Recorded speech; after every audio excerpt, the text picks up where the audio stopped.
No, this isn't my home, Nick. If it was, I'd be quite happy. There's a lovely bar that area. There's food just around the corner. But no, it's not my home. It's a bit chillier than my home, I hope, is at the moment. I'm at a pub in Chiswick, ready for a Cheltenham Festival preview, funny enough. How extraordinary. One every night this week? 2 this week, and I hope that's it. I think that's it for the rest of the build-up to the festival. Done. All right, should we just talk about the weather quickly? You were wearing a scarf when you came on a few moments ago. It's getting cold tonight. Bit of snow forecast this week. It doesn't look like a very nice week leading up to the festival itself. What are we expecting this ground to be come Tuesday? No, I mean, I think everybody's going to bet that it's going to be very short. We start with good to soft ground. Just looking at the weather forecast for the week, as we all do, wondering what it might be. It looks as if it's going to be some rain on each of the days. Just the amount, I'm not entirely certain. But it looks as if we're going to get some sprinkling of rain throughout the week at the Cheltenham Festival.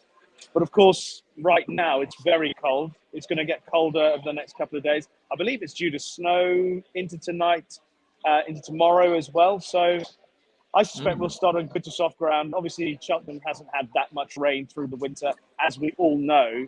So how it's going to pan out over the 4 days is anybody's guess. Now, is this going to impinge on your most confident selection of the week? I don't think so. I think she is pretty adaptable. I don't think it matters what the ground's going to be like for her. And I'm pretty confident if she turns up in this race, she'll win. Is it Honeysuckle? It's not Honeysuckle. Although were she taking on Honeysuckle, she'd beat her. It's not Epitaph. It's not Honeysuckle. Is it Love Envoy? It's not Love Envoy. Go on, put us out of our misery. It's Marie's Rock in the Stairs Hurdle. I really hope she runs in that. I mean, it's not confirmed, but I think that seems to be the plan. This is a victory over Dashel Drasher in the rail keel. Look at the way she travels through the race. She's got tons in hand at the end. I mean, obviously, she beats Dashel Drasher, who has run really well in Gold Cup company. I mean, he was beaten by Noble Yates, and he had Sounds Russian behind and Ahoy Senor. He's a very good horse, Dashel Drasher. We know that. And she's dismissed him here. She's won over 2 miles 5 a couple of times prior to this. And I remember towards the end of 2020 to 2021, I think Nicky Henderson thought she might be good enough to be a champion hurdle horse. That never really materialized. She lost her way for a little bit, but then he got her back and she won at Kempton. And then she followed that up last season with just progressive performances, obviously won at the festival as well. But she dismissed that field in the rail keel. And I know people will say, Nick, as you well know, that lots of chat about how strong form is in Ireland, how strong form is here in the UK. I don't think it really matters. I think when you get to the level that she'll be competing at, you kind of know what cards are on the table anyway, with the exception of Blazing Cal, who I'm still not certain how good he really is. So not certain he's going to run, are we? Well, there's that as well. Were he to turn up, I mean, Tupu, Blazing Cal, there are a lot of good horses in the race, but I don't think there's a standout. And Marie's Rock getting the weight from her principal rivals. I think she's crying out for 3 miles personally. I think she wins easily. But if they ran her in the mare's hurdle, are you still going to be interested? Are you going to be back her either race? I back her out either race. I'm be more confident of her running against the males in the stairs. Personally, I think she's with the £7 that she'd get. I think she'd blitz them because I think she's also possibly better. When you look at her runs over 2 miles 5, that run in the rail keel, every time she finishes the race off trot, having travelled well.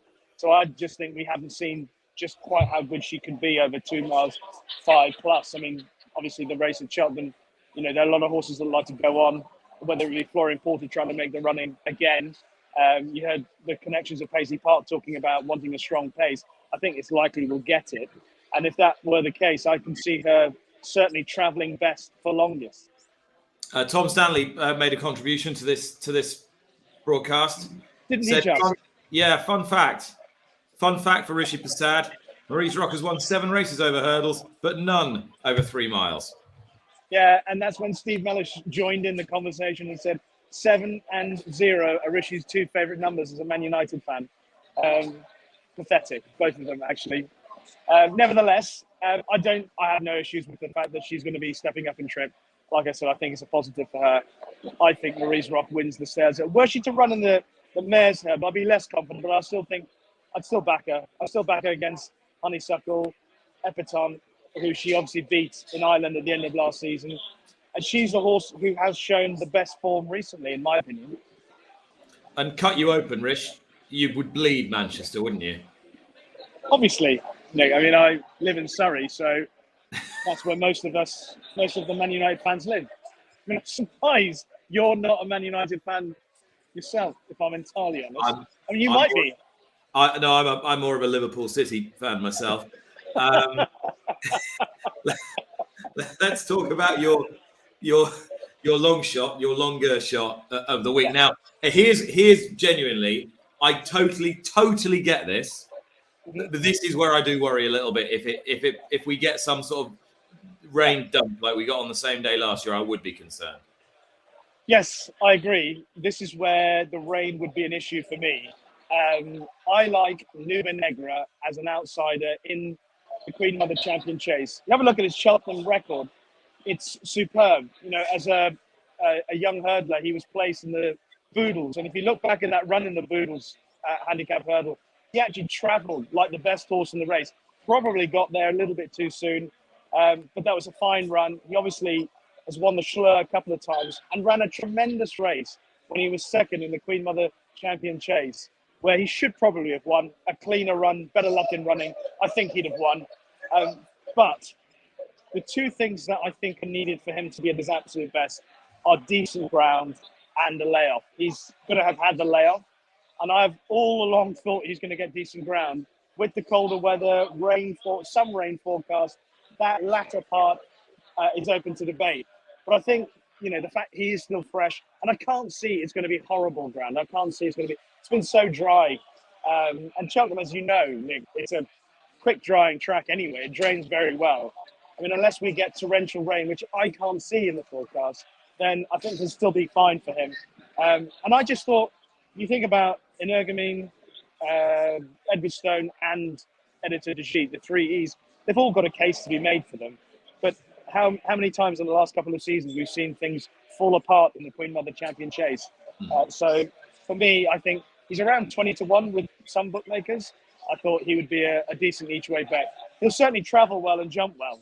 I mean, there won't be many in the race that will do that as well as he will.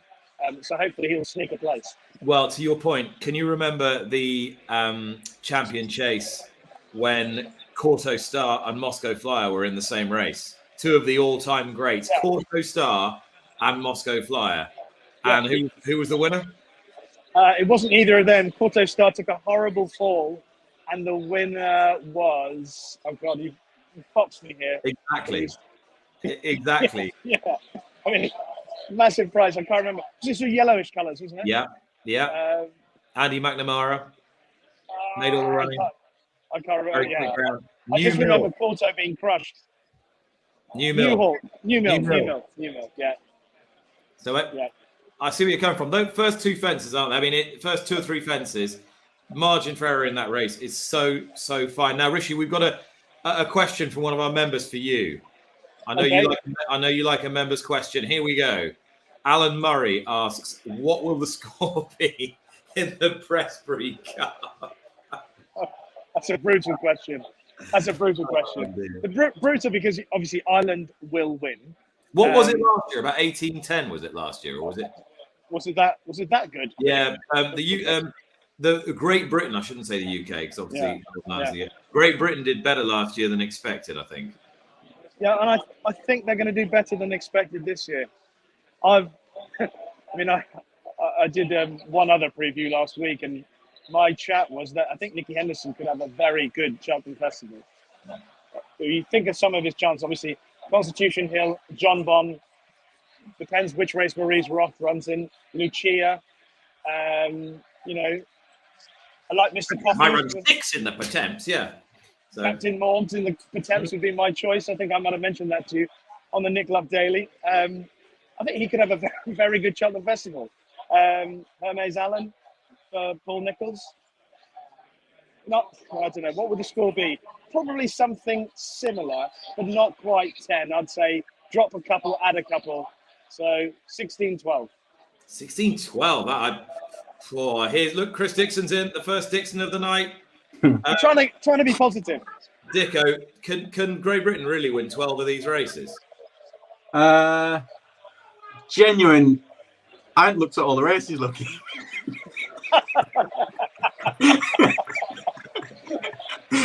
I know you hate that going. That would. I've just served that one up for you, Lucky, because I know. Oh dear.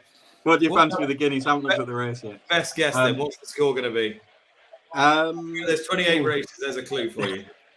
Just an approximation will do. I would go. I haven't even thought about what I fancy with, and I would say it'll be. What did you say? I said 16-12. I got 18-10. Yeah, which is what it was last year. I think. I'm happy to be corrected. Our producer Josh Stacey will correct me if I'm wrong. Rish, thanks so much. I've got Pat Cooney with me. I've got to go. Hey Pat, enjoy the night. How many previews can you do in one night? I know, it's amazing. Isn't it? Tell me about it. Right. All right, Chris. Cheers, Rish. Have a good one. Bye. Right, Chris. Rishi put up Nube Negra as his each way better the meeting, but I did say rain might be an issue. It's the race where your nap runs as well. Just tell us who it is and tell us why. Yeah, I've gone for Edwardstone as my nap in the champion chase. I thought this was an excellent run. Obviously, Edwardstone gets the better in here.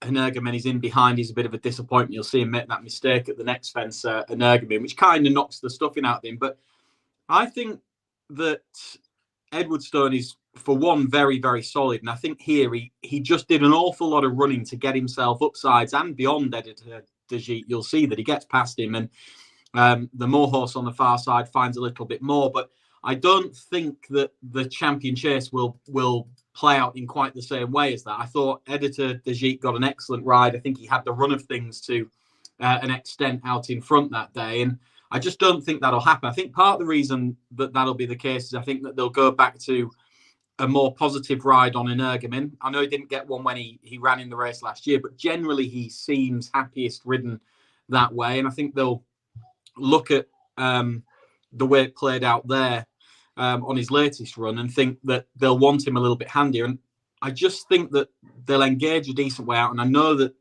they're on the old course and it can be hard to pick up the front runners. But I think, as was the case in the Arkle last year, that Edwardstone won't be too far back, as he was on that occasion. I think that day he was ridden with the festival in mind, even that far out, and peaking in March.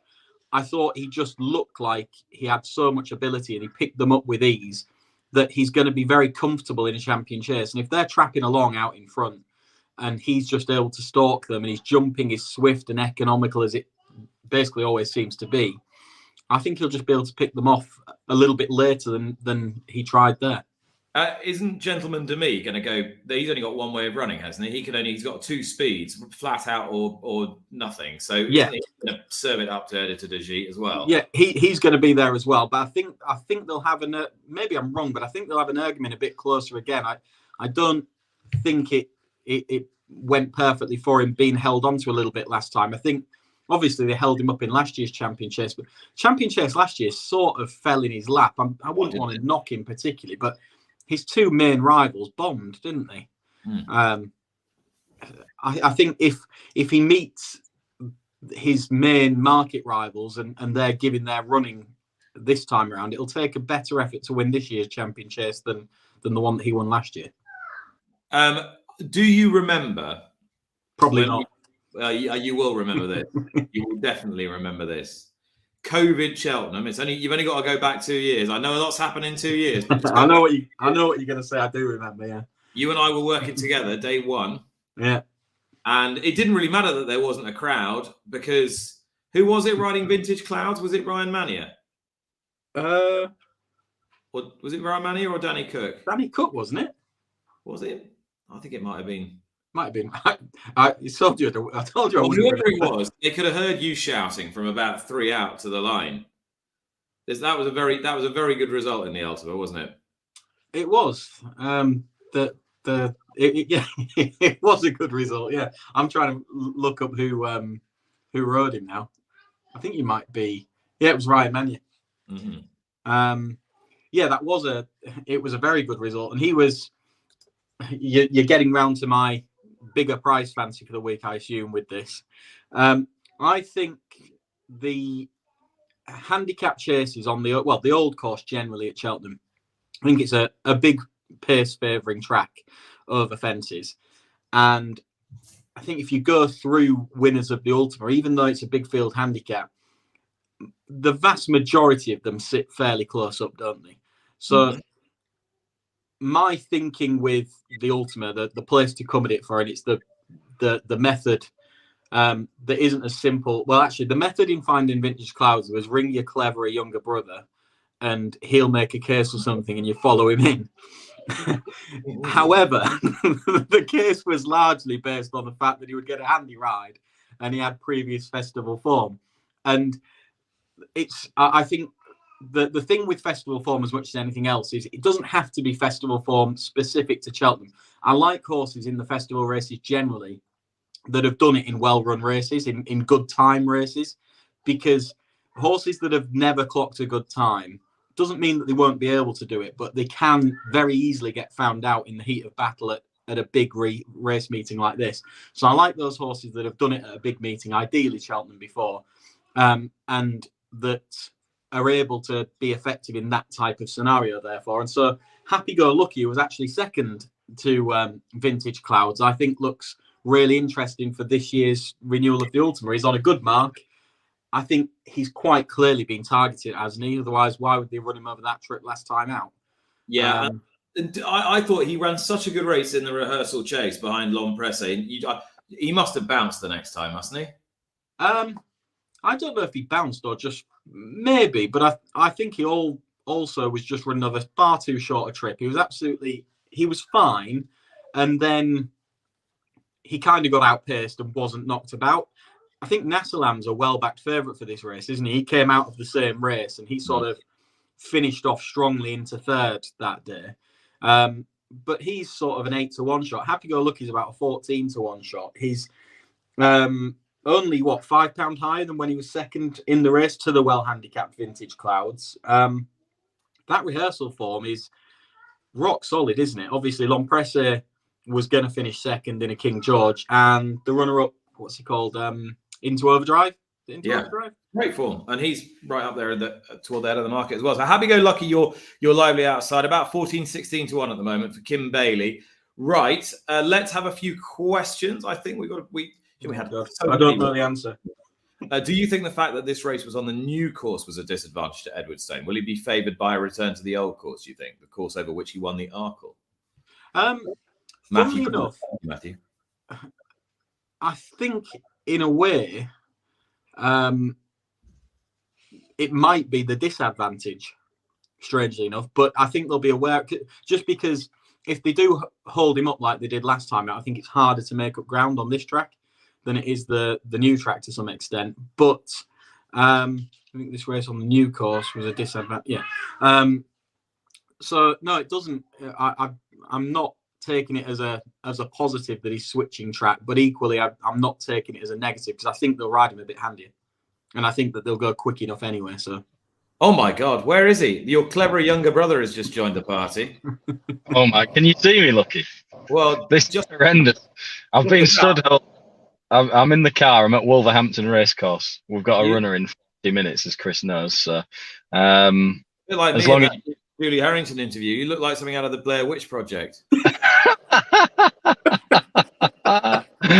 Oh dear.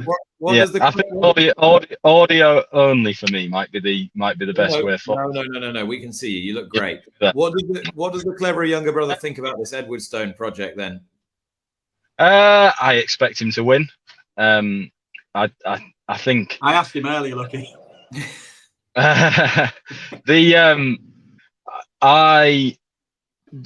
I mean, last year's champion chase is flimsy, isn't it, for Energumen? And I think there were doubts last year going into it whether or not he would or wouldn't be effective at Cheltenham, and understandably so. And I think we saw a bit of that vulnerability last time out. Particularly that last fence was interesting, wasn't it? Where he got in very tight, made that howler of a mistake, but I think he was about to jump out to his right at the time, just as the race was heating up. And I think when the pressure is on, he might have that vulnerability, and he's jumping a little bit on a track like Cheltenham, going left-handed around there and coming down the hill. I'm just not convinced that it suits him as well as Leopardstown and some of the Irish tracks do. I think Energumen at his very best, of course, can win a champion chase, and under different conditions at a different track, I think he might well beat them. But I think on what will be probably good soft ground next week at Cheltenham, I think Edwardstone is the horse to beat under those conditions. Okay, what about elsewhere in the week? What's your best bet as things stand at the moment?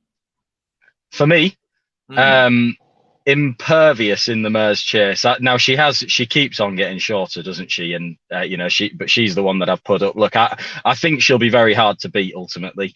For me, her form is the best when she beat. You can see her beating Gerri with me last time out. She's progressive over fences. She's won all 3 starts, and she's not had it easy.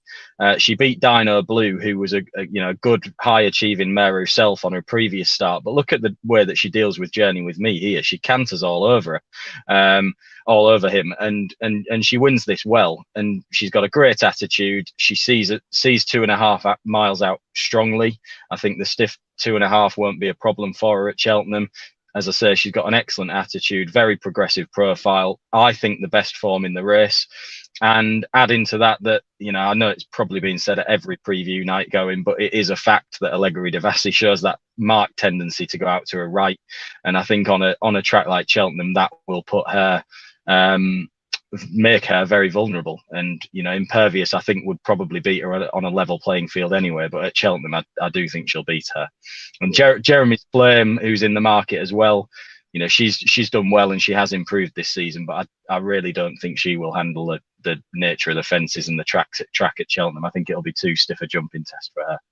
No, I think Impervious is very good. It'd be good to see Cole Murphy back in the winners' enclosure at Cheltenham. Brilliant trainer of Brave Inca, of course, and he gave up the game for a couple of years and then came back. And this is a real talent. I think next year she could take on the best of the males. Well, she's already taken on good males and beaten them, but I think she could be a real genuine, I don't know, like a Ryanair horse or maybe even a Gold Cup contender. If they were running her in the Turners, I would say that she'd be hard to beat in that. But obviously they're not doing the running her in the Mears, and that's the advantage. I mean, I know we're still only 8 days away from the festival, but we don't yet know where lots of horses are going to be running. At least with Impervious, you do know that if you decide to follow me with her. I mean, to be honest with you, I don't really see the point in backing her right now, because I doubt she'll get much shorter, if at all, and she might end up at a slightly bigger price, because it's probably going to be quite a big field race, and they could push out she's unlikely to end up a lot shorter than sort of 6 to 4, 13 to 8, which I think is what she is around at the moment. Have you got a lively outsider for me? Fury Road in the Ryanair. Is the horse that I've put up as I think he classifies as an outsider. He's a double figure price, isn't he? 12 to 1 or so. That it's more sort of a good each way bet for me. I accept that Shishkin, if Shishkin turns up in the form that was in at Ascot, of course he will win. There's no two ways about it. He's the best horse in the race by a mile. But the fact is that on 2 of Shishkin's last 3 starts, he's blown out, and there's no guarantee that he'll turn up in the same form as Ascot. I think with that in mind, he's an older horse now, maybe not so reliable as he used to be, just given that recent profile. Like I say, if someone told me they were all in on Shishkin, then fair enough. As I say, he will win the race if he turns up. But the risk with him, over and above some of the other shorties on the week, I suppose, is that the fact that he's had those 2 poor performances, or 2 lesser performances, over the last 12 months or so, and it is a fairly quick spin around again from Ascot, isn't it, for him? And he did put up a big performance, whatever way you look at it. I know he won hard held, but it was still a big effort from him to produce that performance. So there's some element of doubt there, but equally from the each way point of view, you only need Fury Road to run well. He's been very consistent, all told, over the fences. I thought that the fact that he managed to give Gallopin Deschamps a proper race in the Irish Gold Cup was a real positive. You know, Gallopin had to work to get past him, and but for that late error, he would definitely have finished second. You know, stiff 2.5. He's probably going to get a positive ride, I would imagine, and I think it tees up nicely for him to at least run very well again. All right. Before you guys go, just a quick question here from Peter Horsman. You might have answered this already, but which short price favourite are you most willing to take on? Chris first. Which real short do you not mind taking on? Real shorty or just? Well, there's enough to choose from, aren't there? I mean, there are. I mean, funnily enough, when I was going through it this morning, I thought that Blazing Carl looked. I know he's not a really short, but I thought he looked probably one of the more obviously opposable favourites. I'm not sure with him yet, and I think he looks too short to me. I know he's not one of the really short ones, but probably him. And Martin was just saying there with Shishkin. Look, if Shishkin turns up, he'll win, won't he? If he turns up on his A game. But there's got to be a doubt as to whether or not he does. So if I was taking on one of those odds-on jollies, I'd probably have an each-way bet against him. Martin? Yeah, I mean, if you're talking about laying them, I think the top of my list would be Allegory Devassi for the mentioned reason, but I'd rather back Impervious if I'm being honest. But she's pretty short, isn't she? She's about 6-4, 13-8, that sort of price.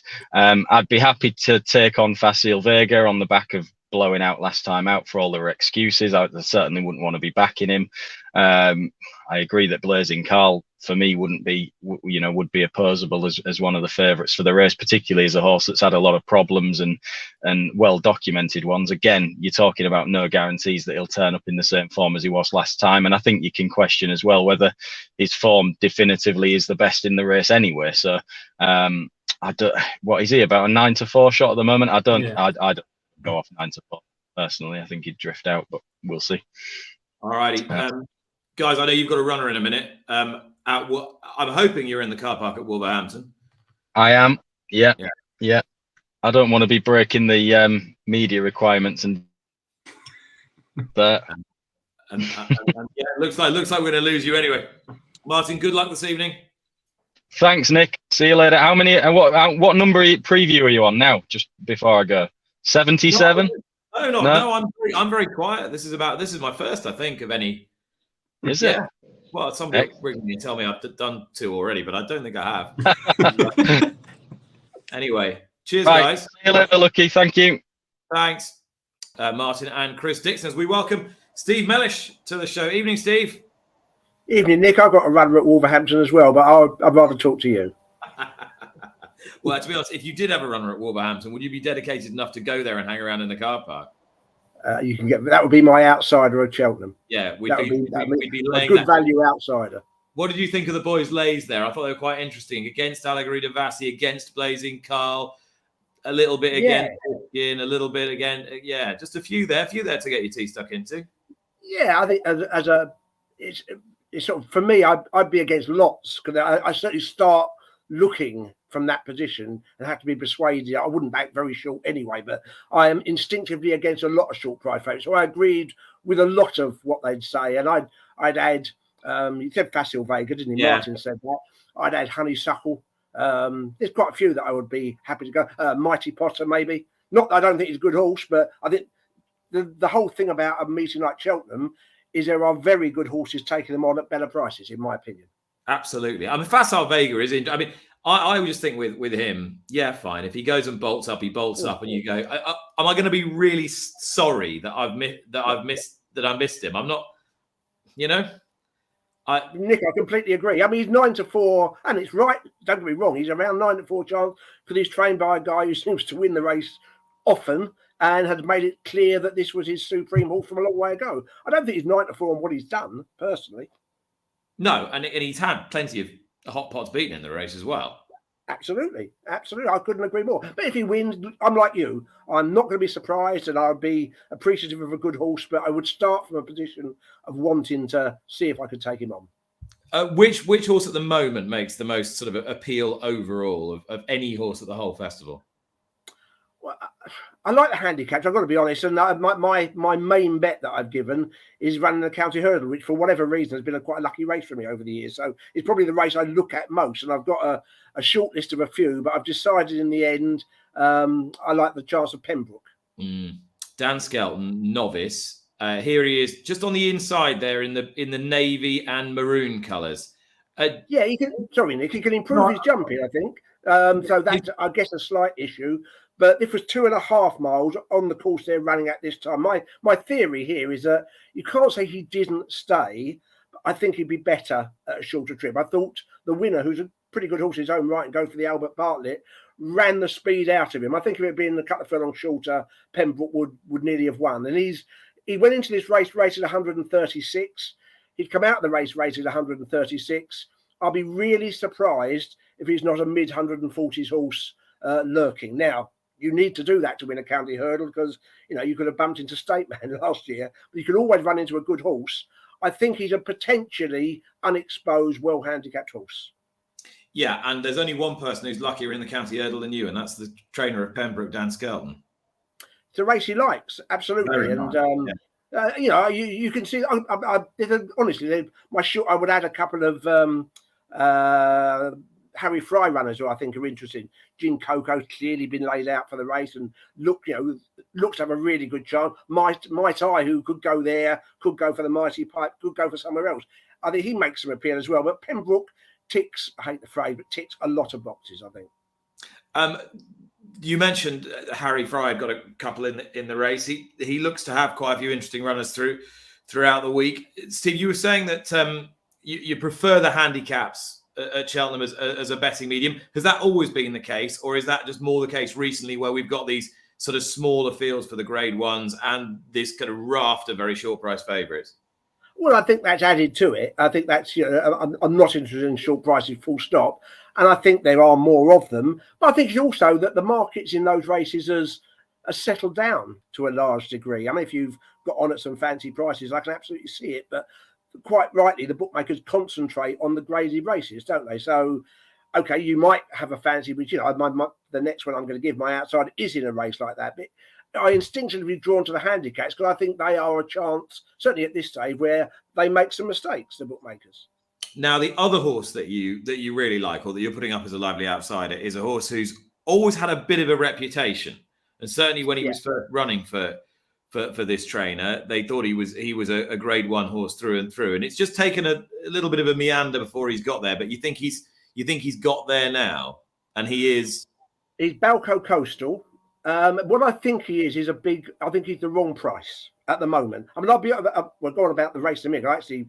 I really quite like Banbridge as a horse. But looking at the prices, we're doing this on Monday, aren't we? And he's 14-1 with Bet365. I can't bet with them, but there's some 12s around elsewhere. I think he's the best of the English runners, personally. Or best. I think Rishi will probably get that sorted out for you. Yeah, he probably would, absolutely.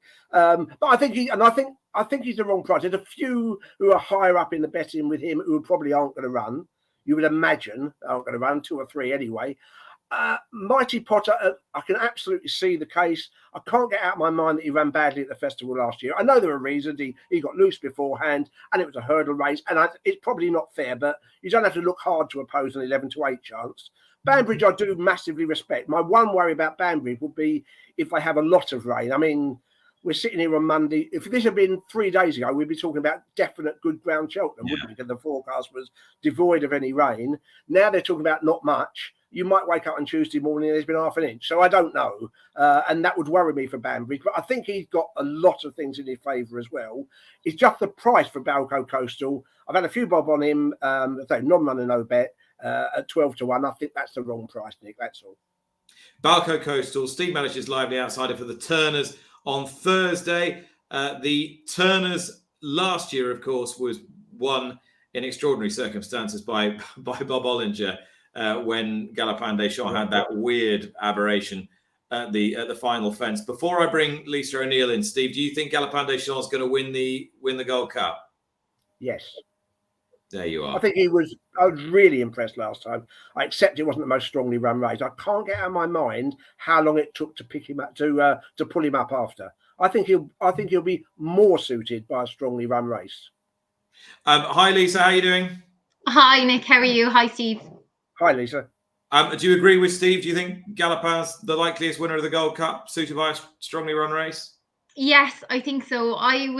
Some people nitpicked about what he done at Leopardstown. I thought it was quite impressive, to be honest. I thought he was ridden well to get the trip. I thought he hit the line really well.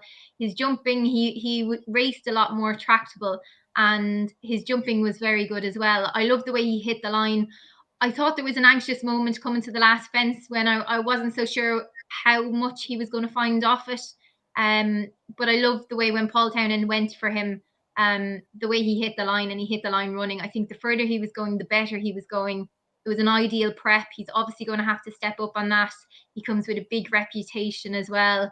I really like what I've seen, and he's such a beautiful specimen of a horse as well. Let's take a look at some questions. Loads of you have been sending questions in. Dave Harrison, well, here you go, Lisa. Which horse is the Irish banker? The answer might be the same as your nap, I suspect. Yes, Mighty Potter is my nap. I've always had a soft spot for Mighty Potter. I can only highly recommend anyone who goes to Cheltenham this year to try and get a glimpse at him in the parade ring beforehand. He is the most beautiful specimen of a horse that you'll ever see as well. He's such an athlete. He's tall, he's long. This was obviously Edwardstone for the Grade 1. He stepped up markedly from what we've seen of him in Fairyhouse as well. He would boss the race when he took it up from the front end. Davy Russell sent him on. He jumped really well. His jumping was key because he was a little bit, I suppose he had a few errors at Fairyhouse. He had a few errors at Down Royal as well.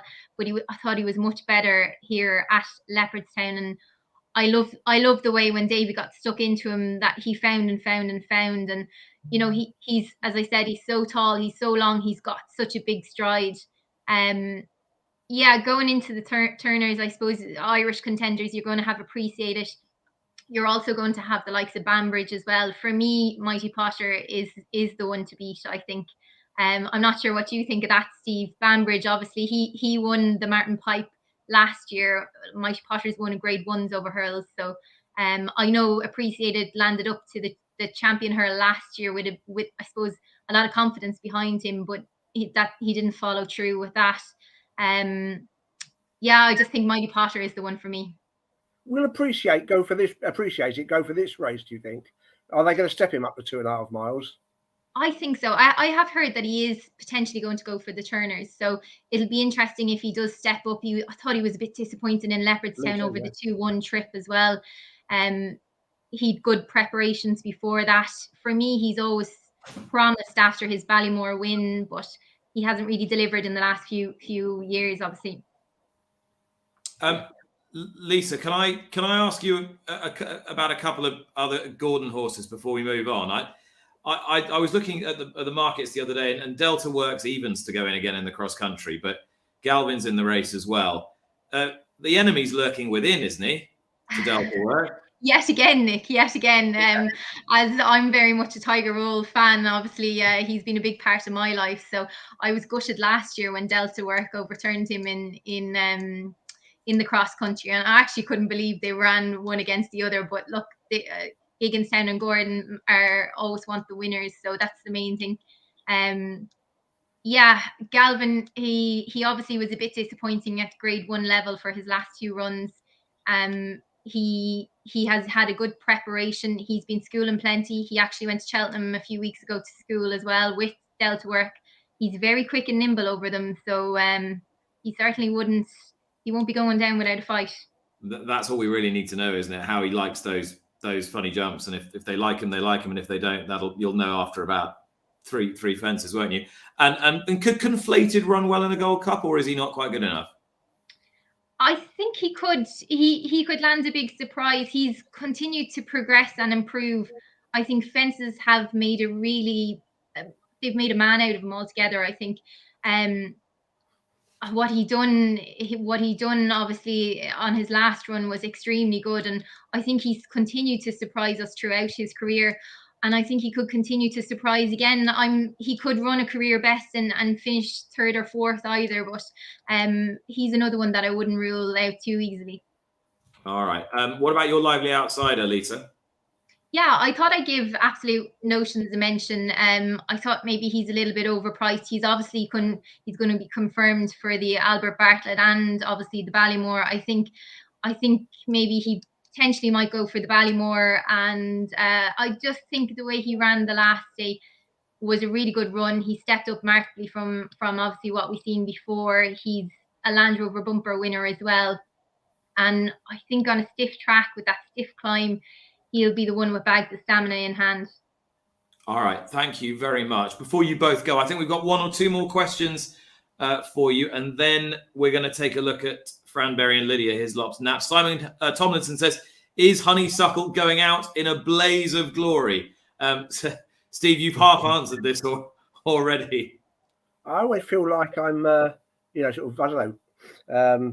heretic. I don't think the Honeysuckle of this year will win. No, that's my honest opinion. I think Epatante is as good as ever. And I think Honeysuckle, who was superior to Epatante, I'm not sure she is. I thought the Irish champion was a bit of a farce of a race for her. They didn't go very quick. And I wasn't convinced by that or her first run this season. And I think there's actually some pretty good fillies lined up against her in the mare's race. So personally, I'd love to be wrong, but I think Honeysuckle will get beat. Just supposing that Epatante run in the champion hurdle, would you still be against Honeysuckle? Well, less so. I mean, you're taking out, 25% of the market. So, and she wouldn't be 9-4, Nick. Would you be against her at, 7-4 or whatever? Yeah. I mean, just as things stand at the moment, it looks like Epatante's going there. I think they're 3 or 4 in the race. Is Marie's Rock definitely going for the stayers? Don't know. It'll be great. It'll be a great result. There won't be a more popular winner. I don't think you're backing this year's Honeysuckle. I'm not sure she deserves to be 9-4 personally. Well, I know what the answer would be if Jane Mangan was on here, but she's not, Lisa. What do you think? Is Honeysuckle going out with a victory or not? I think it is absolutely raise the roof in Cheltenham if that was the case, and it would be the dream. I do agree with Steve. I think a lot of people are saying that she's running to her level, but she's just bumping into better quality horses. I'm not so sure I agree because of the fact I've just been disappointed with her performances a little bit personally. So I'm not sure if she can. Obviously, she's such, she can't take away from anything that she's done previously in the past. And as I said, it really would raise the roof, and especially for Henry and Rachel, she's been such a special mare to them. But I just don't know. I totally agree with Steve if she's been running to the level that she has been before. So I'd be concerned over that. All right, Simon, it's no votes for Honeysuckle, I'm afraid. I wonder. Steve, Lisa, thanks so much. We'll see you next week. I wonder what the rest of our team think are the best bets for the Cheltenham Festival. Let's start with Lydia Hislop. Hi guys, sorry I can't be with you this evening. I'm on the inevitable Cheltenham preview circuit. I hope you're looking forward to the festival as much as I am, and if you can't be there, make sure you join us all on Racing TV from coverage from the morning until the evening. You won't miss a second of the action on Racing TV. I've been asked to put up my best bet at the moment, and obviously I reserve the right to change my mind 14 million times between now and then, but I'm thinking about the McCoy Contractors County Handicap hurdle known as the Pinster O'Brien, to you and me. Gin Coco, 10-1, I reckon is a good price for that horse. Ran really well in the Great Wood in a race dominated by I Like to Move It. I Like to Move It has proved how good he is in the Kingwell at Wincanton since then. Gin Coco has been laid out for the race, so it's Gin Coco for the county. That is Lydia Hislop tipping up Gin Coco for the McCoy Contractors County Hurdle. And Fran Berry, what have you got up your sleeve, Fran? Give us a nice one.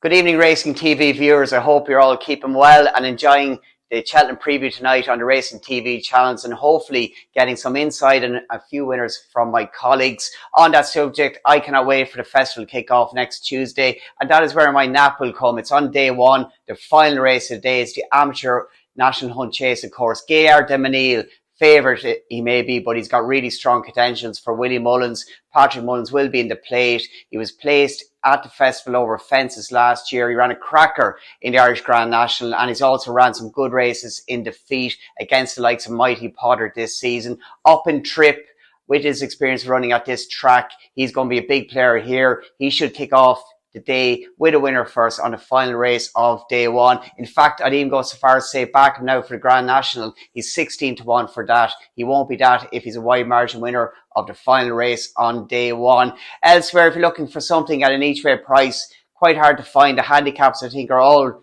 pretty well priced in, but I do, in the bumper on the Wednesday, the final race today, like another Willie Mullins trained horse, Fact to File, who was a good winner at Christmas time over 2.5 miles. I don't think the race was run to suit when he was beat by A Dream to Share at the Dublin Racing Festival. A likely stronger gallop, more testing track will play to his strengths. At a current price of 10-1, he will do me each way. Hope you have a really enjoyable festival and get the best out of the week. It does not get any better than this. And remember, if the first 3 days are not going well, Dundalk is on Thursday evening. We'll hopefully get a few winners to get the tank full for the Friday.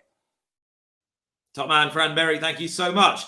In a little while, Tom Stanley will be along, but you've been sending plenty of questions in all during the course of the evening. Donna Williams says, will Paul Nicholls train a winner at the festival this year? If so, which horse is his best chance? Well, I thought it was quite interesting that, having been quite buccaneering about his team as the weeks have gone on, he's just been a little bit more, a little quieter, a little bit more realistic, and he's now saying that his Fox Hunter's horse is his best chance. He's used that line before, Secret Investor, but I think Hermes Allen's is his best chance. I think he's the real deal, this horse, and I'm sure that Shallow Hurdle, a horse not winning the Ballymore, is going to be trotted out from now until the festival. But I think this horse has got a great chance. Of course, he won't mind what the ground is either. Oh my God, you look terrible. You look out. Oh my, what's in there? Neat gin, is it?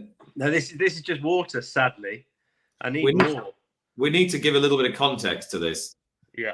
How old is your youngest baby, Milo? 2 weeks? Yeah, he's 16 days old. Yeah. So it's good. It's the novelty of the novelty. Well, it was never there with this one. So it's just straight in. And your other little boy, he's doing well. He's good. He's currently talking away to himself in bed, so that's all good. But yeah, 2 and out. Anyone that has 3, Nick, is just a glutton for punishment. Total silence. Yeah. How have you done that? How? I've absolutely no idea. But I know that you're going to be torn next week, aren't you? Because you'll be, on one hand, you're really looking forward to being up at Cheltenham in the thick of it, in the action. On the other hand, you'll be really missing that special bonding time with your newborn at home, won't you? Yeah, desperately. So my wife is considering employing a no contact method between the two of us, because she simply doesn't want to hear from me while I'm at Cheltenham. I think that's an excellent idea all round. It's a great idea.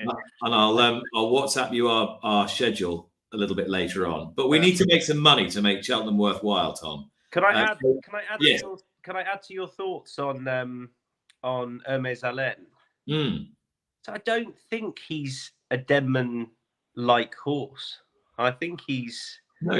He's a very different type of horse. Yeah, I think he's a bit neater. I think he's a bit quicker. I know the whole, Ballymore is a bit more of a speed race, and a Challow can take place on testing ground, and it normally suits horses over further. But I nearly put him up as my nap, so I like him. I think I think he's the one to beat. And if the rain comes, then maybe all the better, because he proved himself on testing ground at Nube. Yeah, I think his chance is greatly enhanced by a bit of rain. I really, really want this horse to win as well, to get rid of that. First of all, to get rid of that meaningless trend. Yeah.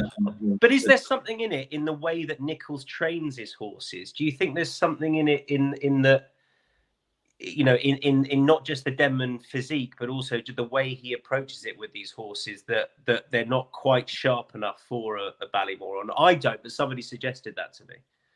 No, not really. I mean, no. No, I don't. I just think you've got to find the right horse, the right race, the right year, the right conditions.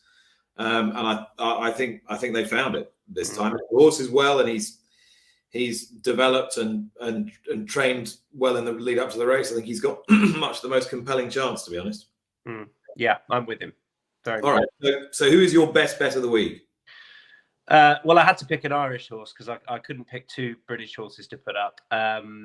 So Gerri Colombe. Now that it's going to be, it's got to be soft ground, hasn't it? Looking at the conditions. I was all out against him in the Scilly Isles. Didn't fancy him. Didn't like him for it. I thought that Balco Coastal was going to take all the beating here. He still might come Cheltenham, but I thought he was really impressive. I thought he got better the further he went. He jumps well. He was pretty comfortably the best here. Ollie Murphy thinks his horse Thunder Rock's a very capable horse, which he is. I don't think he jumps well enough. I can't see how that horse is going to turn the tables with Gerri Colombe, and I thought he could be shorter for the Festival Novices Chase. 3 miles on softish ground, yeah, much the best. All right, Gerri Colombe for the Brown advisory for Tom. Shall we say well done, thank you, and what do you think to our producer Josh Stacey, because he knows more than all of us about any of these horses. So God knows what we're doing here. Yeah. Trying to give you some advice. Where are you, Josh? So you can do everything. You want me to join? I'm in. There he is. Right, what do you think of what you've heard so far? You can mark our homework. My nap of the week is Gerri Colombe. So the fact that I heard Tom say that fills me with confidence. I think we have a similar way of thinking. I remember backing the Mighty Don and talking about it in the office. But no, so far, so good. Yeah, I think Gerri Colombe is just nap material. He'll stay all day. He shouldn't have been doing what he was doing over 2.5 miles on quick ground, soft ground, 3 miles. He just goes and wins. The only difference between the two of you at the moment is that only one of you looks like you're on death row. I just, I can't wait to go to bed tonight because it's just, you are guaranteed a solid 90-minute sleep at any time. Josh, can I also thank you personally for the anti-post triumph tip you gave me back in October? No, no, we don't want to bring that one up. It was a horse called Jazzy Matty, who's a contender in the Boodles, but he didn't go on to win the triumph. If you don't back him in the Boodles, you will be very, very cross indeed. Now, Josh, aside from Gerri Colombe, give us 3 more that you'll be backing next week. Listen up, because this guy knows his stuff. 3 more. Andy Dufresne in the Grand Daniel. This has very much been the plan since last year. Goes into the race off the same mark, 155. I think that the whole year has been about this day, and I trust Gordon Elliott to get it right on the big day. I also trust Dan Skelton in the County Hurdle. I really like Pembroke. I think that he's going to have a massive chance. Steve Mellish's nap as well. Yeah, I think he goes off 136 or 137, and I'd be surprised, a bit like Steve, that if he's not a 145, 150 horse in a year's time, I would be disappointed. And then all year I've been looking at the Potemps because it is a fascinating race. You see who qualifies this year. It was the first 4 who qualified for the race rather than the first 6, which probably meant that the ratings are going to be lower this year. Bottom weight will be lower. David Pipe's horse might sneak in off 128. But I thought there was a good competitive qualifier. The 2 races that I've really looked at are the Cheltenham October qualifier, where Shoot First won the race. Ontayor was 3rd. Botox Has was 2nd, who went on to win the competitive handicap hurdle at Haydock. And Salvador Ziggy, who I'm a big fan of, was 4th. I really like Salvador Ziggy. He'd be my pick in the race, but I'm petrified of Percival Legalois of Gavin Cromwell. So they'd be the 2, Salvador Ziggy and Percival Legalois. I'd take 2 against the field in that race. That's unbelievable. I mean, that is comprehensive. TRJ, thank you very much. If you want to follow this man, wherever he is on your screen, at the Racing Josh, Tom Stanley, come back. What's your lovely outsider? Lord Accord in the Ultima. I feel like Neil Mulholland. I've got unfinished business with Neil Mulholland because I went to do some filming with him the year that Barry Geraghty rode his horse to win the Ultima. Druid's nephew. Thank you, Druid's nephew. And he told me, I think it was in January, and he said, this horse will run in the Ultima. He'll have a great chance. And it got to the race, and I'd never backed it and half ignored him. Anyway, the point is, Lord Accord is following exactly the same path. He ran in the Newbury race, now the Coral Trophy, like the Druid's nephew did. He's been given a bit of a prep run for this in the Cleve. For all that, the Druid's nephew was about a 10-1 shot when he ran in the Cleve, and this horse was about 66-1. But he's just following the same path. He's a course and distance winner. The worry is he looks a spring horse who probably wants good ground, but otherwise I think he's still very well treated and should be a lot shorter than 16-1. So Lord Accord, look, if it turns up soft ground, then I'll probably still back him, because I don't want to avoid him, but he wants better ground. Can I remember what everybody has said during the course of the last hour, I wonder? Well, I remember we started with Rishi Persad, and he was very keen on Marie's Rock, particularly if she runs in the Stayers Hurdle. As Steve Mellish said, I like the fact that Rishi was trying to get out of it by napping a non-runner, potentially, especially if it rains. But Marie's Rock was Rishi picked. He liked Nube Negra a little bit in the champion chase, though conceded if rain came for him, it wouldn't be up his street. Then we had the Dixon brothers. We had Chris first. Chris likes Edwardstone. He's very confident that he will win the champion chase. Are you confident he'll win the champion chase, Tom? Yes, I have been since the rearranged Clarence House. Yes. Awesome. He also liked a horse called Happy Go Lucky in the Ultima. And then he said, my cleverer younger brother it was that tipped Vintage Clouds in the race 2 years ago. We spoke to the cleverer younger brother, Martin Dixon. And I can't remember for the life of me what he liked for the Cheltenham Festival, though I'm sure it is. Impervious. That's right, in the Mayor's Chase. I like her as well. Cole Murphy. She's got a great chance. Who was next? Steve Mellish, like Pembroke in the County Hurdle, and Lisa O'Neill was very sweet on Mighty Potter. And I saw that video again from Leopardstown, and I thought, how can anyone really field against him? But plenty of us have. Steve and I both like Banbridge. Steve also likes Balco Coastal in the same race. And then your good self, Thomas, you were all over. Remind me again? Gerri Colombe as my nap, but mainly Josh. If Josh Stacey makes him his nap, then I mean, genuinely, Josh is the man you want to listen to. I mean, he's pretty much Mr. Cheltenham throughout the flat season. All Josh is thinking about is the Cheltenham Festival and is the jump season. And it's nearly here. Come rain, sleet, snow, and it doesn't look like there'll be much shine. We will be bringing you every single one of the 28 races live on Racing TV, and our coverage in earnest gets underway on Monday. We'll be there the whole day. The road to Cheltenham will take place from 10 o'clock on Monday. I will be allowed to join Lydia Hislop and Ruby Walsh for that, and then we'll be leading a top team of brilliant experts through the entirety of the week. And talking of Lydia and Ruby, they will be up next because it is the ultimate Cheltenham Festival preview show starting in just a few moments' time. With them. So that is it from us. Hopefully that was an enjoyable canter through the races for next week and a great way of warming you up. Tom, thanks so much. Thank you very much for watching. We'll see you next time. Goodbye. Bye-bye.